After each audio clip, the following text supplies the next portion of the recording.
구약성경 1258쪽, 1259쪽, 구약성경 호세아 3장 1절, 2절, 3절입니다. 지난주 수요일 밤 3일 밤 기도에 이어서 호세아서를 계속해서 제가 말씀을 묵상하고 또 설교를 준비하는 가운데 이런 생각이 들었습니다. 저를 비롯해 여기 계신 모두가 주일에 받은 말씀 그대로 살아가려고 단톡방에 보면 참 그렇게 애쓰는 모습을 제가 이렇게 엿볼 수 있었는데 참 좋은 신앙을 가진 그리스도인들이구나, 우리 큰사랑교회 성도님들이구나, 그런 어떤 믿음과 함께 또 마음의 벅참이 또 생겨나더라고요. 그런데 지난주 추수감사절은 지났지만 벌써부터 한 달여밖에 남지 않은 2024년, 모든 사람들이 그런 것 같아요. 2024년을 어떻게 하면 잘 마무리할 수 있을까, 그걸 생각하시는 것 같아요. 그런데 우리 그리스도인들이라면 2024년에 이미 추수감사절은 지났지만 어떤 열매를 거두어야 할까? 아니, 여러분은 이제 2024년이 한 달여밖에 남지 않았는데 이쯤에 어떤 열매를 맺기를 원하실까요? 어떤 열매를 맺어야 하나님이 보시기에 좋았더라고 또 그렇게 칭찬받게 될까요? 결론부터 말씀을 드린다면 사랑의 열매인 줄로 깨닫기를 바랍니다. 이유가 무엇이냐면 강대상 앞에도 그렇게 적혀 있지만 요한일서 4장 아닙니까? 하나님은 사랑이시기 때문에. 믿습니까? 그렇습니다. 오늘 본문의 호세아는 모두 14장으로 되어져 있고요. 그 중에 호세아서 4장에서부터 6장 3절까지는 계속해서 강조하는 바가 무엇이냐? 그게 바로 하나님을 알라는 겁니다. 사랑하는 여러분, 지난 3일 밤 기도회 때 제가 여러분들에게 질문을 드리고 고민해 보라고 하셨던 것 가운데 하나가 무엇이냐면 하나님을 알라고 했는데 도대체 무엇을 알라고 하는 것인가? 여러분 생각해 보셨습니까? 호세아서 6장 3절에 보면 여호와를 알되 힘써 여호와를 알라고까지 말씀하셨던 것 여러분 기억하십니까? 그렇다면 질문입니다. 하나님을 알라고 말씀하시고 있는데 무엇을 알라고 하셨을까? 하나님이 사랑이시라고 하는 것을 알라는 것. 믿습니까? 하나님이 사랑이 하나님이시라고 하는 것을 알라라고 이야기를 하는 거예요. 사랑하는 여러분, 구약성경에 보면 하나님의 일을 감당하는 선지자가 있어요. 그리고 사람들을 대변해 주는 또 한 사람이 있습니다. 누구죠? 제사장이죠. 제사장. 사람들이 요구하는 것과 또 사람들을 대표해서 하나님에게 그 사람들의 어떤 그 마음과 어떤 그 순간의 어떤 닥쳐진 환경들을 아뢰는 사람, 그들의 죄를 가지고 하나님 앞에 나가는 사람이 누구냐면 제사장이에요. 그런데 하나님이 하나님의 말씀을 하고 싶을 때 또 하나님이 긴급하게 또 그 백성들에게 전하고 싶은 말씀이 있을 때 세운 사람이 누구라고요? 선지자예요. 선지자. 그런데 하나님이 세운 선지자는 그냥 하나님이 말씀하신 것, 호세아 6장 3절에 말씀하시는 것처럼 여호와를 알되 힘써 알아야 돼 라고 전하는 것뿐만 아니라 여러분 그 선지자는 그 마음 가운데 하나님의 사랑을 담아서, 믿습니까? 하나님의 지금 마음을 담아서 이스라엘 백성들뿐만 아니라 지금 이 땅을 살아가는 그리스도인들에게 그 말씀을 전하는 거예요. 그러므로 하나님의 자녀라고 할지라도 하나님을 사랑하지 아니하는 자는 하나님을 알 수 있다고 말할 수가 없는 거죠. 왜냐? 사랑할 줄 아는 사람이어야 하나님을 아는 것이고요. 그러므로 이 연말에 우리가 거두어야 할 열매는 다른 게 아니라 사랑인 줄로 깨닫기를 바랍니다. 하늘을 두루마리 삼고 바다를 먹물 삼아도 다 귀로 갈 수 없는 하나님의 사랑, 오늘 이 시간 경험할 수 있기를 다시 한번 주님의 이름으로, 예수님의 이름으로 축복합니다. 그렇습니다. 오늘 이 시간 우리가 알고 깨달아야 될 것이 무엇이냐면 하나님을 아는 유일한 통로, 오직 하나의 길, 그것이 바로 무엇이라고요? 하나님의 사랑. 그렇습니다. 하나님이 하나님의 말씀을 들려주고 싶으셔서, 하나님의 마음을 전달해 주고 싶으셔서 세운 한 사람이 있어요. 누구죠? 호세. 그런데 특이한 것은 다른 선지자들은 구약이나 신약 성경에 가끔씩 인용이 되는데, 여러분들이 성경을 쭉 통독해 가다 보면 이 호세아를 인용한 구절이 거의 없어요.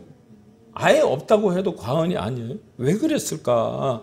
그것은 다름이 아니라 하나님이 이 호세아서를 통해서, 선지자 호세아만을 통해서 하나님의 특별한 사랑을 전하고 싶어서 그런 거예요.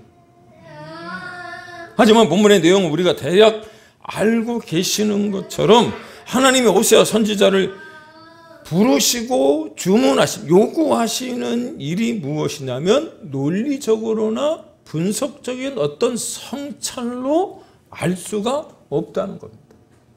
우리의 머리로는 도무지 이해가 되지 않는 어떤 사명을 그 호세아에게 주셨어요.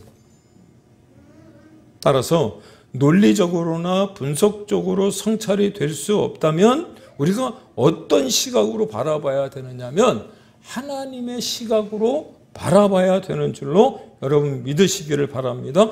그런데 그 시각이 어떤 시각이냐면 사랑이라고 하는, 하나님의 사랑이라고 하는, 이웃사랑이라고 하는 그 창을 통해서 바라봐야 가능한 줄로 여러분 깨닫기를 바랍니다. 그렇습니다. 본문의 구약 성경 안에 들어있는 12권의 소선지서 가운데 가장 먼저 나오는, 그래서 소선지서의 문을 열고 있는 호세아서인데, 이 호세아라고 하는 선지자의 닉네임이 무엇이냐면 사랑의 선지자예요. 그런데 호세아라는 선지자가 활동하던 시대는요, 당시 이스라엘이 정말 부강한 어떤 경제력과 막강한 군사력을 통해서 복을 누리며 살아가고 있었던 때라고 하는 겁니다. 그런데 그렇게 잘 먹고 잘 살고 모든 것을 잘 누리고 있었던 때에 가장 불행한 사건이 벌어지는데, 그것이 무엇이냐면 영적인 타락을 불러오는 거예요. 그런 때에 호세아가 하나님께 소명을 받고 그 소명과 더불어 엄청난 명령을 받는 거죠. 본문의 호세아서 1장 2절에 보시면 이 호세아가 하나님으로부터 받은 소명, 하나님께로부터 요구받은 주문이 무엇이냐면, 여호와께서 처음 호세아에게 말씀하실 때 너는 가서 음란한 여자를 맞이하여 음란한 자식들을 낳으라고 하는 거예요.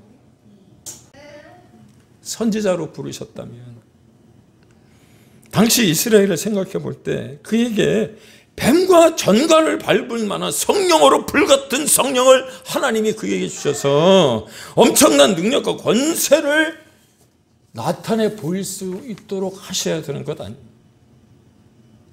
우리가 사명을 받을 때도 그런 어떤 불같은 역사를 기대하고 기도하잖아요.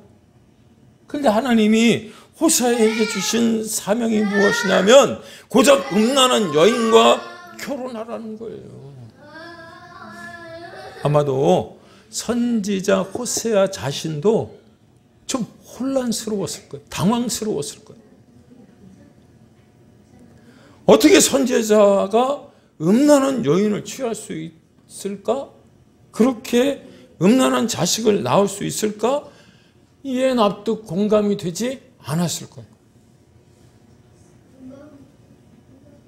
사랑하는 여러분, 만약 여러분이 하나님이 부르신 호세아 선지자라면 이 명령에 순종하시겠습니까? 특별히 오늘 본문 호세아서 3장 1절에서부터 3절은요, 이 음란한 여인을 맞이하여 결혼하고 같이 살던 이 고멜이 옛 습관과 버릇을 버리지 못하고 가정을 뛰쳐나가서 이제는 나이가 들은 그래서 노예상에 팔려 나온 듯한 느낌을 받거든요. 그런 여인을 하나님이 다시 데려오라, 다시 데려오라 말씀하실 때 여러분 같으면 뭐라고 얘기하시겠어요? 저는 도저히 할 수 없다고 얘기할 것 같아요. 그럼 만약 여러분이 하나님이시라면 뭐라고 답변하시겠어요? 맞아. 나 같아도 그렇게 안 될 것 같아. 나라도 그렇게 못할 것 같아. 그런데 그래도 고멜을 다시 맞이하여 어떻게 해요? 데려오라는 거예요. 그래서 하나님이 우리에게 주시고 싶은 메시지가 무엇이냐면 우리가 가진 프레임이 변화되지 않고는 우리의 고정관념이 끼어지지 않는 한 호세아처럼 순종하기가 결코 어렵다는 거예요. 프레임이라고 하는 것 모르시는 분 없으시죠? 일종의 고정관념이라고 할 수 있는데 말씀을 준비하려고 본문을 정하고 기도하는 중에 아주 오래전에 봤던 예화가 하나 생각이 나서 제가 책을 찾았습니다. 그런데 말입니다. 이 예화를 들으시고 오해하시거나 잘못 이해해서 여러분들의 삶에 적용하면 안 됩니다. 네. 하나의 예화이고 유머일 뿐입니다. 적용하면 안 돼요. 이 책이 2007년도에 제가 산 책이에요. 나를 바꾸는 심리학의 지혜 프레임이라고 하는, 가끔 설교할 때 꺼내서 제가 참조하기도 하는 책인데, 이 책은 서울대학교 심리학과 교수이자 행복연구센터 소장인 최인철 교수가 쓴 책입니다. 이 프레임이라고 하는 책에 어떤 챕터가 나오느냐면 제가 접어놓기까지 했어요. 근데 목사님들한테는 몇 번 적용을 하기는 했는데 이렇게 되어 있습니다. 읽어드릴게요. 유머이고 예화예요. 어느 날 세실과 모리스가 예배를 드리러 가는 중이었다. 아마도 두 젊은 친구가 있었던 것 같아요. 그런데 모리스와 세실이 대화를 하는 중에 세실이 모리스한테 이렇게 물어본 거예요. 모리스, 자네는 기도 중에 담배를 피워도 된다고 생각하나? 글쎄, 잘 모르겠는데. 랍비에게 한번 여쭤보는 게 어떻겠나. 세실이 랍비에게 가서 물었습니다. 선생님, 기도 중에 담배를 피워도 되나요? 그러자 랍비가 정색을 하며 대답하기를, 형제여, 그건 절대 안 되네. 기도는 신과 나누는 엄숙한 대화인데 그럴 순 없지. 세실로부터 랍비의 답을 들은 모리스가 세실에게 이렇게 말했어요. 야, 그건 자네의 질문이 잘못되었기 때문이야. 그러면서 모리스가 내가 가서 다시 여쭤보겠네. 그리고 랍비를 찾아갔습니다. 그리고 이번에 모리스가 랍비에게 물었어요. 선생님, 아까는 기도 중에 담배를 피우면 되느냐 물어봤던 거잖아요. 그런데 이 모리스가 뭐라고 물어봤냐면 담배를 피우는 중에 기도를 하면 안 되나요? 여러분의 생각은 어떻습니까? 그러자 랍비가 얼굴에 온화한 미소를 지으며, 형제여, 기도는 때와 장소가 필요 없다네. 담배를 피우는 중에도 기도는 얼마든지 할 수 있는 것이지. 이게 한때 미국에서 널리 회자되는 유머 중에 하나랍니다. 사랑하는 여러분, 이 예화가 어떤 분들에게는 말이 안 되는, 어떤 분들에게는 고개를 끄덕이기도 하지만 말이 안 되는 이야기라고 생각이 들 만큼 다룰 수 있어요. 그런데 그 이유는 앞서 이 책에서 말한 것처럼 내가 가지고 있는 고정관념 때문은 혹시 아닐까요? 그렇다고 해서 여러분들에게 담배 피우라고 하는 것 아닙니다. 술 드시라고 하는 것 아닙니다. 지난 3일 밤 기도에 또 말씀드렸잖아요. 담배와 술은 왜 드시면 안 된다고요? 영이 흐려지기 때문에. 담배와 술을 통해서 하나님과 소통이 안 되기 때문에 그렇다는 거예요. 기껏 여러분들이 성령으로 충만하게 뭔가를 채워놨음에도 불구하고 여러분의 그 영을 흐리지 않을 수 있기를 소망합니다. 어디 가서 목사님 설교 중에 담배 피우라고 그랬어. 그렇게 얘기하면 안 돼요. 이게 유머란 말, 유머. 아셨죠? 예? 그런데 이 예화가 그토록 헷갈리게 하는 이유가 무엇이냐면 이미 내 마음속에 정해놓은 프레임을 가지고 나만이 가지고 있는 창을 가지고 세상을 바라보기 때문에 우리가 헷갈려 한다는 거예요. 그래서 여러분의 그 헷갈림을 조금은 해소시켜 드려보고자 드리고 싶은 말씀이 한 구절 있어요. 저의 목회 철학이라고 하면 너무 거창하겠지만 전도할 때 그리고 불신자들에게 사람들에게 다가갈 때 저의 마음 가운데 가지고 있는 한 구절이 있습니다. 고린도서 9장 19절에서 23절이에요. 잘 들으세요. 제가 천천히 봉독해 올립니다. 내가 모든 사람에게서 자유로우나 스스로 모든 사람에게 종이 된 것은 더 많은 사람을 얻고자 함이라. 유대인들에게는 내가 유대인과 같이 된 것은 유대인들을 얻고자 함이요 율법 아래 있는 자들에게는 내가 율법 아래 있지 아니하나 율법 아래 있는 자 같이 된 것은 율법 아래에 있는 자들을 얻고자 함이요 율법 없는 자에게 내가 하나님께는 율법이 없는 자가 아니요 도리어 그리스도의 율법 아래 있는 자이나 율법 없는 자와 같이 된 것은 율법 없는 자들을 얻고자 함이라. 약한 자들에게 내가 약한 자와 같이 된 것은 약한 자들을 얻고자 함이요 내가 여러 사람에게 여러 모습이 된 것은 아무쪼록 몇 사람이라도 구원하고자 함이니 내가 복음을 위하여 모든 것을 행함은 복음에 참여하고자 함이라. 아멘. 무슨 말씀인지 아시겠죠? 무슨 의미가 담겨 있는지 아시겠죠? 사도 바울은 더 많은 사람을 얻고자 하기 위하여 유대인들에게 다가갈 때는 유대인들처럼 율법 아래 있는 자들에게는 이미 자신이 가지고 있는 율법을 통하여 그들에게 다가간 거예요. 또한 율법이 없는 자들에게는 그가 율법에 탁월한 사람이기도 하지만 내가 하나님께 율법이 없는 자가 아님에도 불구하고 율법 아래 있는 자와 같이 율법으로 다가가기도 하지만 율법이 없는 사람들에게는 율법이 없는 것처럼 다가가서 그들을 대했다는 거예요. 이해가 되셨을까요? 좀 어렵죠? 이게 도대체 무슨 말인가? 그래서 조금 더 쉽게 제가 여러분들에게 풀이를 합니다. 우리 현주자매님이 제가 그 태신자로 품고 기도하고 전도 중에 있는 커피베이 사장님께 들었던 이야기를 제게 하신 적이 있습니다. 그저께도 커피베이 갔더니 우리 현주 씨 만났다고 나누셨던 대화를 저에게 들려주셨어요. 그런데 그 여자 사장님이 뭐라고 말씀하셨다고요?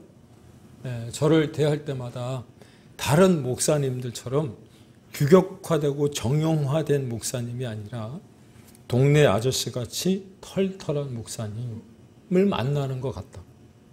그렇게 말씀하시더라고요. 그렇죠? 왜 그분들이 그렇게 생각하셨을까? 앞서 소개한 말씀 그대로 제가 다가갔기 때문이에요.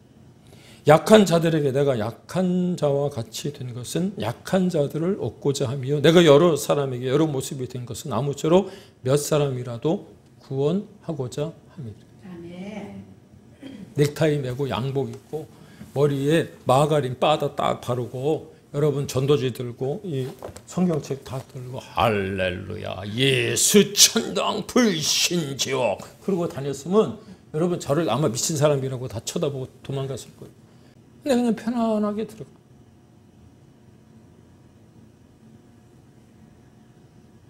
그래서 오늘 설교 제목을 제가 조금은 어렵게 프레임을 리프레임하라고 그렇게 말씀을 정한 거예요.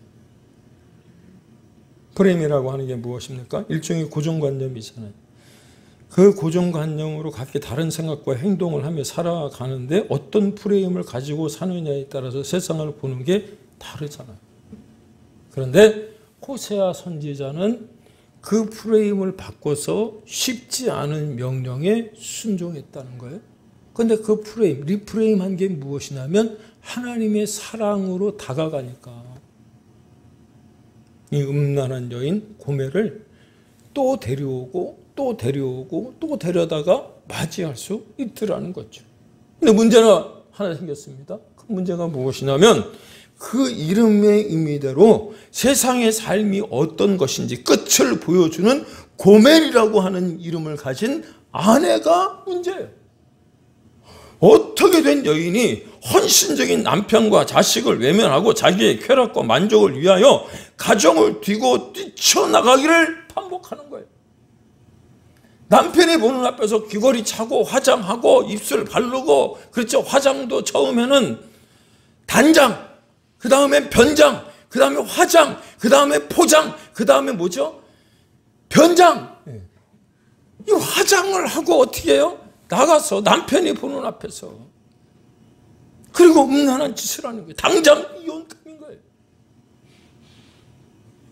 아마도 호세아는 그렇게 마음을 먹었을지 모릅니다. 그런데 오늘 본문 3절, 여러분과 함께 봉독했던 3장 1절에 하나님은 호세아에게 놀라운 말씀을 선포하세요. 뭐라고 말씀하셨냐면, 이스라엘 자손이 다른 신을 섬기고 건포도 과자를 즐길지라도 이방인들 신 앞에 드렸던 것 가운데 우상에게 바쳤던 제물 중에 건포도 과자가 있었던 것 같아요. 그런데 얼마나 그게 달콤하고 맛있었는지 그들이, 이스라엘 백성들이 그것을 만나 대신, 메추라기 대신, 하나님이 주시는 일용한 양식 대신 그것을 먹었나 봐요. 그래서 여호와가 그들을 사랑하니, 그럼에도 불구하고 하나님이 그들을 사랑하니 또 가서 타인의 사랑을 받아 음녀가 된 여자를, 그 여자를 사랑하라는 거예요. 도대체 이게 무슨 말이냐면, 이스라엘의 상태가 바로 고멜과도 같았다는 거예요. 하나님이 이스라엘 백성들을 선민으로 택하시고 그들을 구별하여 거룩한 백성으로 살아가게 하셨음에도 불구하고 눈에 보이지 않는 하나님은 온데간데 없고요. 지금 당장 눈에 보이는 뭐요? 건포도 과자에 빠져서 다른 우상 신들을 섬기고 그들과 함께 술 먹고 담배 피고 그 다음에 음란한 짓거리를 하는 것에 이스라엘 백성들이 지금 거기에 놓여져 있다는 거예요. 세상이 좋아 음란과 타락의 극치로 하나님을 진노케 했던 이스라엘이라는 거예요. 그럼에도 불구하고 그들을 선택하신 하나님은 끈질긴 사랑의 추종자가 되시겠다고 하는 선언이 오늘 이 본문에 담겨 있는 거예요. 그래서 하나님은 사랑이신 줄로 여러분 믿으시기를 바랍니다. 1절에 봤던 에레미야 3장 1절에 보면 이런 말씀이 있어요. 그들이 말하기를 가령 사람이 그의 아내를 버림으로 그가 그에게서 떠나 타인의 아내가 된다 하자. 남편이 그를 다시 받겠느냐? 그리하면 그 땅이 크게 더러워지지 아니하겠느냐 하느니라. 내가 많은 무리와 행음하고서도 내게로 돌아오려느냐? 여호와의 말씀이니라. 무슨 말이에요? 하나님이 고멜과 같은 이스라엘을 받아주시겠다는 거예요? 그렇지 않으시겠다는 거예요? 그렇지 않겠다는 거잖아요. 만약에 하나님께 돌아온다고 할지라도 그 땅이 더러워질 것인데 내가 너를 받을 이유가 없어! 그렇게 얘기하는 거예요. 그런데 거기서 그치면 사랑의 하나님이 아니시잖아요. 그래서 에레미야 4장 1절에 보면 하나님께서 뭐라고 이스라엘 백성들에게 말씀하시느냐? 여호와께서 이르시되 이스라엘아 내가 돌아오려거든. 내게로 돌아오라. 내가 만일 나의 목전에서 가증한 것을 버리고 돌아오면 하나님 받으시겠다는 거예요? 안 받으시겠다는 거예요? 받으시겠다는 거예요. 믿습니까? 이게 하나님의 사랑이고요. 이 말씀 가운데 하나님의 사랑이 보여질 수 있기를 주님의 이름으로 축복합니다. 그렇다면 호세아를 통하여 하나님이 우리에게 원하시는 사랑은 어떤 사랑이냐면, 드릴 말씀이 많은데 시간이 엄청나게 많이 갔네. 오늘은 한 가지만 보겠습니다. 그래서 호세아를 통하여 하나님이 우리에게 원하시는 사랑은, 저를 한번 좀 따라해 주세요. 또의 사랑. 한국 사람 아니세요? 다시 한번요. 또의 사랑. 1절에 뭐라 그랬어요? 여호와가 그들을 사랑하시니 너는 또 가서 그랬잖아요. 또 가서. 보이세요? 1절에? 또 가서 타인에게 사랑을 받아 음녀가 된 그 여자를 사랑하라. 믿습니까? 여기서 주목할 단어가 무엇이냐면 또예요. 또. 여기에 하나님의 놀라운 사랑이 있는 줄로 믿으시기 바랍니다. 또라는 단어에 하나님의 용서가 있고 하나님의 기다림이 있는 거예요. 믿습니까? 은혜를 받아 변화된 삶을 살겠노라고 단지음을 하고 노력을 하다가도 어느 순간 옛 삶으로 돌아가 있는 우리 자신을 종종 발견하고 있잖아요. 마음은 교회에 와 있어. 마음은 원이로 돼. 그리고 어떻게 해요? 하나님이 나를 사랑하시는 것 같으니까 와서 예배를 드리고 있단 말이에요. 육신은 여기 와서 앉아 있는 거예요. 근데 생각은 하루에 생각이 몇 가지라고요? 5만 가지. 그렇죠. 5만 가지 생각을 가지고 저기 인계동에도 갔다가 저기 저 곡선동에도 갔다가 저 딴 데 가 있는 거예요. 몸은 여기 와 있는데.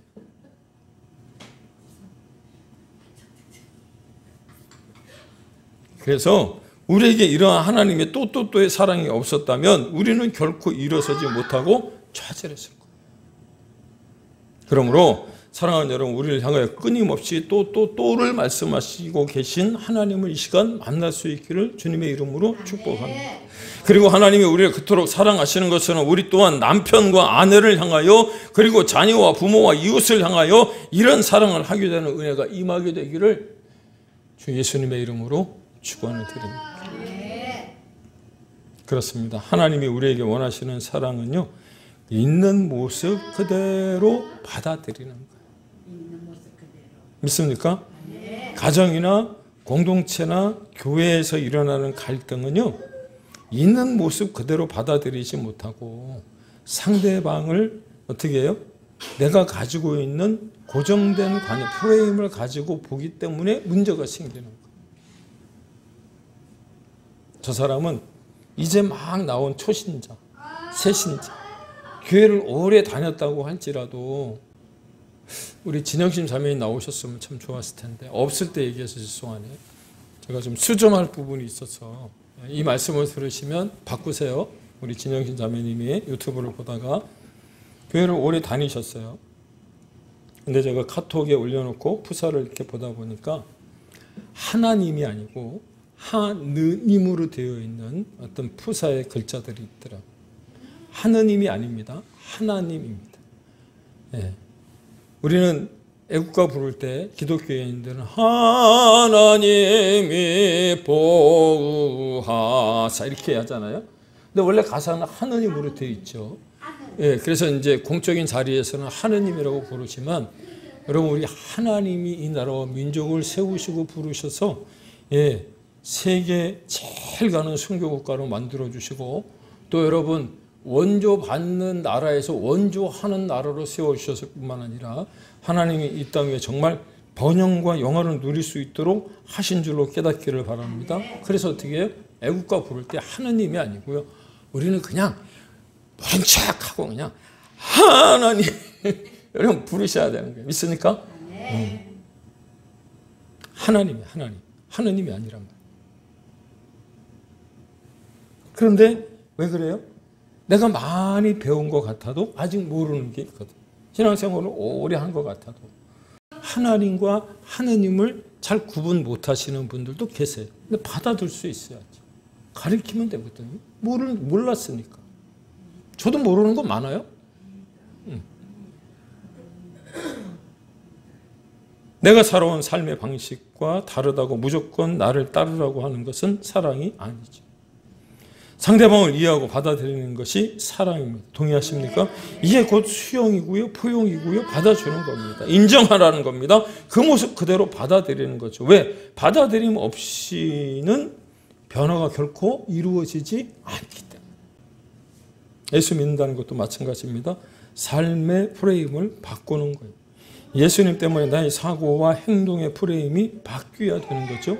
예수 믿기 이전의 프레임은 철저히 나 중심적이었다면 예수 믿고 나니 어찌된 일인지 나의 관점이 아니라 하나님의 관점으로 내 중심에서 이웃 중심으로 생각이 바뀌어져 가야 되는 줄로 믿으시기 바랍니다. 왜냐? 예수님이 나를 그렇게 사랑하셨기 때문에. 죄인 중에 개수와도 같았던 나였는데 예수님을 믿는다고 고백하는 순간 어떤 죄도 묻지도 따지지도 아니하시고 시편 103편 12절의 말씀처럼 동이 서에서 먼 것 같이 우리의 죄가를 우리에게서 멀리 옮기신 하나님을 생각하니 일종의 프레임의 변화가 나도 모르게 생긴 것. 그래서 우리가 진정한 그리스도인이라면 이것이 곧 우리가 지향해야 할 궁극적인 변화이기에 모든 일을 사랑으로 행할 수 있기를 주님의 이름으로 축복합니다. 그러기 위해서 우리에게 필요한 것이 무엇이냐면 대가를 치르는 것. 대가. 2절에 보니까 가정과 남편을 버려두고 다른 사람이 좋다고 간 고멜이라고 하는 이 음탕한 여인을 데려오기 위해서 호세아가 은 15세겔과 보리 한 호멜 반의 값을 치루었다 얘기하잖아요.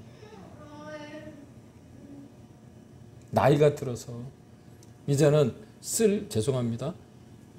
이제 더 이상 누가 이렇게 데려가 쓸 수 없는, 뭐 노예로도 사용이 될 수 없는 그런 어떤 창녀 고멜이 노예 시장에 나와 있을 때 그녀를 찾는, 그녀를 사겠다고 하는 사람이 아무도 없을 때 이 호세아가 돈을 마련하는 거.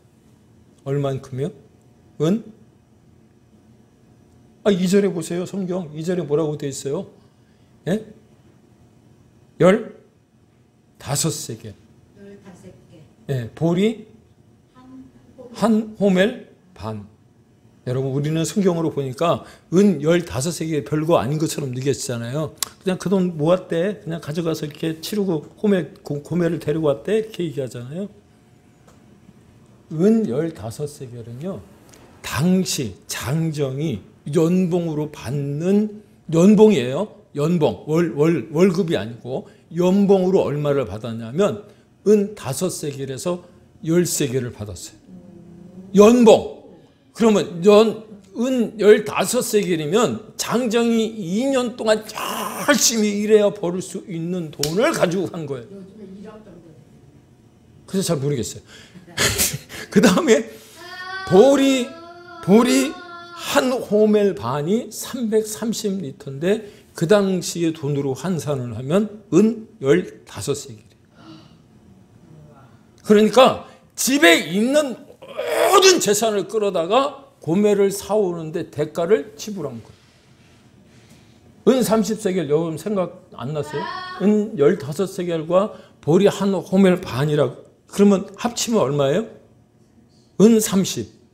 가룟 유다가 예수님을 판 돈이 은 30이잖아요. 여러분 대가를 치르는 거예요. 그렇다고 여러분들의 뭐 전 재산을 털어서 교회에 헌납해라 이런 게 아니고요. 여러분들이 그 대가를 치루어야 되는데 어떤 대가를 치루어야 되느냐면 나의 프레임을 리프레임하는 거. 믿습니까? 연약한 자들을 있는 모습 그대로 받아주고 나의 생각과 조금 다르다고 할지라도 여러분 넓은 예수님의 시각으로 그들을 바라보면서 믿습니까? 그들을 받아줄 때 여러분 사랑의 열매가 맺게 되는 줄로 믿으시기 바랍니다. 이게 바로 하나님의 사랑. 호세아가 고멜을 사랑하기 위해서 큰 아픔과 고통을 감수해야 했던 것처럼 하나님은 우리를 사랑하셨다. 그분의 독생성자 예수 그리스도를 십자가에 죽이시기까지 감내하셨다. 그렇게 대가를 치르셨던 건 여러분 우리가 기억한다면 내게 가장 가까이 있는 사람부터 진정한 사랑을 시작할 수 있고요.